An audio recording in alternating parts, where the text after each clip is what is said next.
welcome to the video. We've got the hat on today mainly because of the news.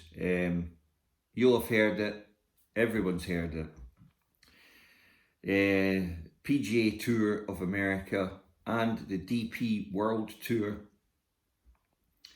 have gone into partnership or ownership with PIF, the Saudi-backed wealth fund,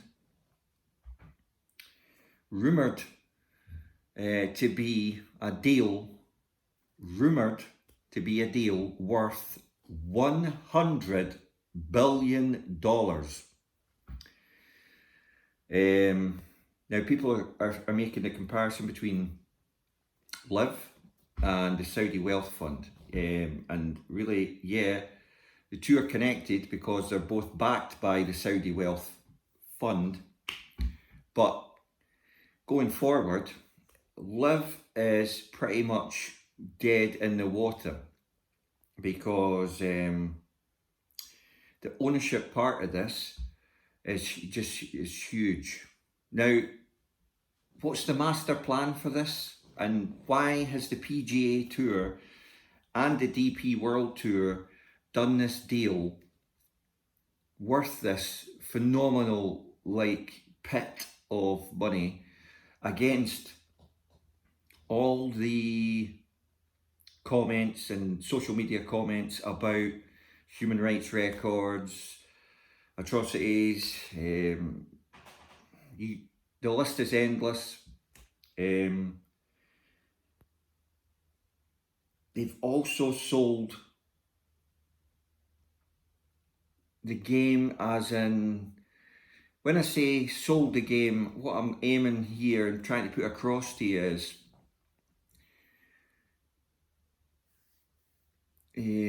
golf, originally honourable company of gentlemen, that type of thing. Now golf tried to get away from that.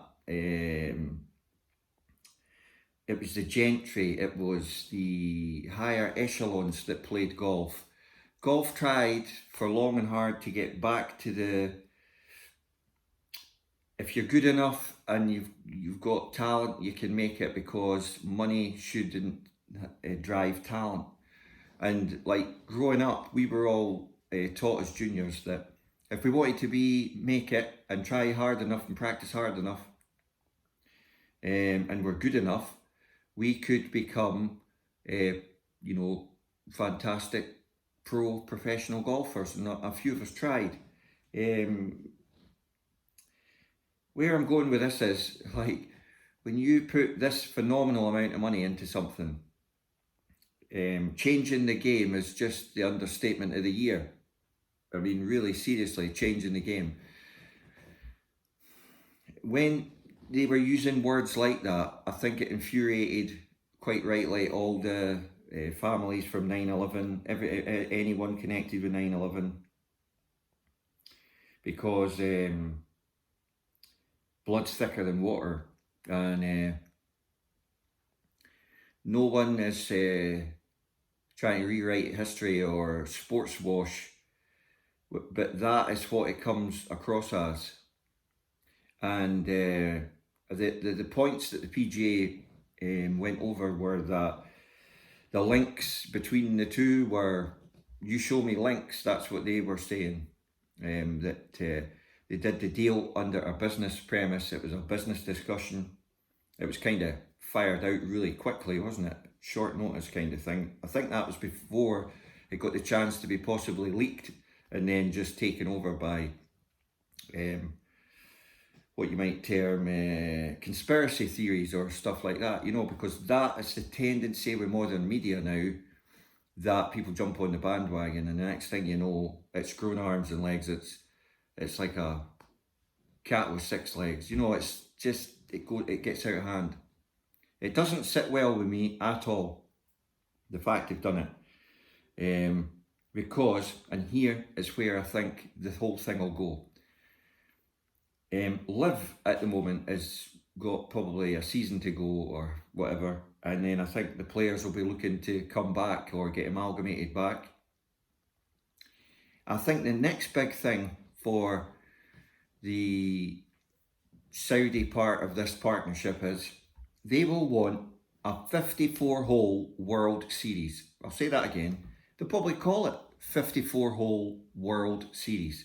So that will mean that a pool of elite players that feed in from the PGA Tour and the European Tour get the chance to play these 50-hole World Series events, 3 rounds of golf, no cut, for huge prize money, as a kind of recompense for not taking the mega bucks and staying with the PGA Tour, and the ones that took the mega bucks and done it, they'll get a chance as well if they're good enough. There'll be like a relegation spot where if you finish, say, in the last 5 places, you're out for the next one, and then the next new 5 come in, so it'll constantly rotating. I think the big question for the Saudis is how much will they have to pay baseball to actually use 54 World Series, right? Because they will want World Series in here, because it will be all over the world. They want golf to be their F1. It's the nearest thing to compare it to F1. They want to take the show, they want to make it a show, and they want to take it round the world. Sort of like to show off their kingdom, dominance, or whatever you want to call it. But that's their ultimate, right? That's their ultimate. And whether they call it the 54 World Series, baseball's got that World Series tag on it, so they'll have to probably pay billions for that, right, if they want it. Money's no object though, and that's where we're going with this, because there will be players, Tiger probably one of them, who may well say, no, I will not be your puppet. I will not play when you tell me to play. He's capable of doing that because he's got the money to do it. There's where we're going with this. You could call it blackmail corner. If you've made your money, you've made your millions, you've got enough to live off, you can make that decision without any issues and say, no, I'm not going to do it. I don't need the money, and it doesn't sit well with me. I'm not going to be your puppet. I'm not going to be this plaything that goes round the world playing here, there and everywhere where you tell me to play for all this money, and basically you're just feeding off of me, and in the hopes that millions of dollars represent me for this, like, on-showness. That's the easiest way I can put it. And obviously they're thinking down the lines that if we do this, like with F1 and all the rest of it, and golf becomes this super thing like F1, then sports washing has done its job as far as we're concerned. And in the background of that, they may well be doing it to put pressure on the internal politics of the country, to put pressure in the ways that, right, we're going to stop executing gay people, we're going to stop them and stoning people to death, lashing people to death, etc. The human rights issues, we've got to tidy them up. Who knows? I'm not, sitting on this couch reading people's minds here.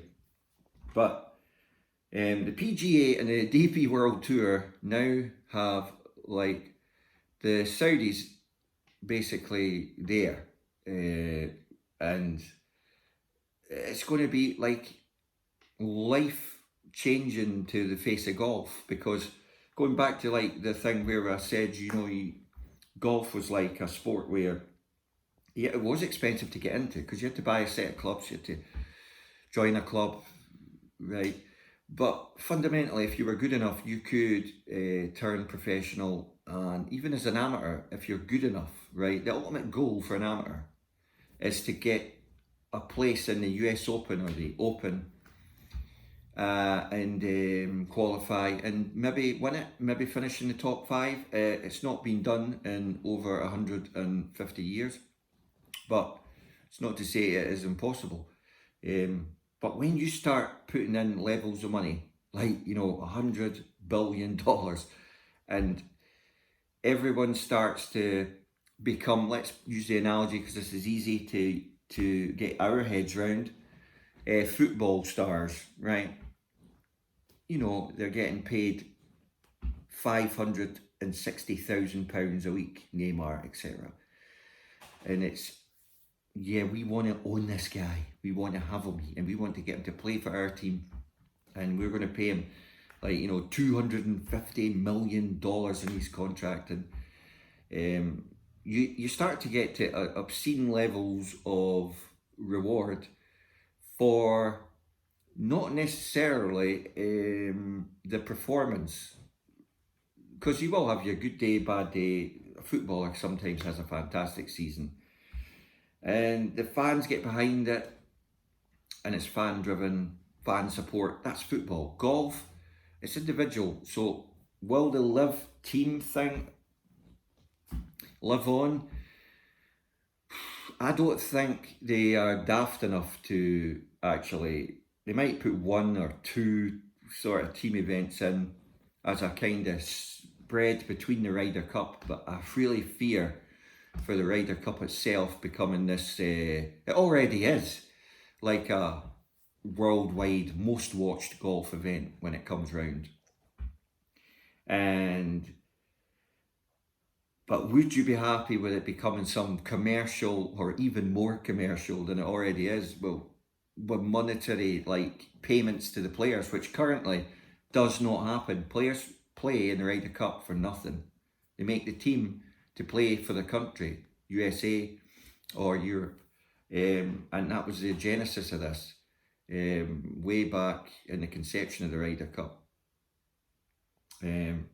I'm talking about this for what seems like a long time, but I want to cover it from, like, my point of view of where I think the pressure came from, and we'll leave it at that. So Liv obviously started this thing up. They got a lot of good players. What didn't help was that Brooks Koepka went and won a major on the back of being a Liv player. And Brooks has got the capability to win another 2, 3, 4, maybe even 5 majors easy. He's just that type of guy. He shows up, he can turn it on for a major, like in the way Jack Nicklaus used to. And that's a testament to Brooks' mind, and he just thinks that every time he tees it up, if he plays his game, stays in his moment, he'll get in contention for the last round. And then he has an unshakable ability to actually deliver that. So that didn't help them. Then the latest thing that broke was that Ram was going to sign for Liv.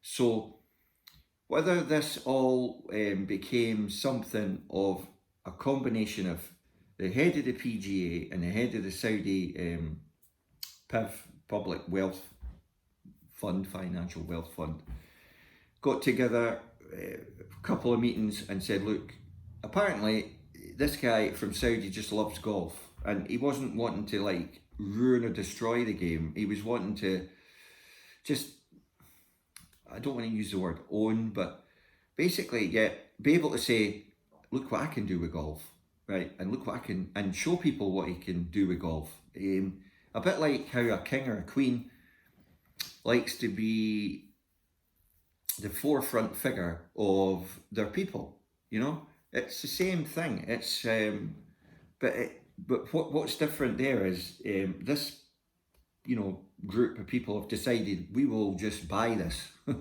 right? That's the difference. We'll just buy it.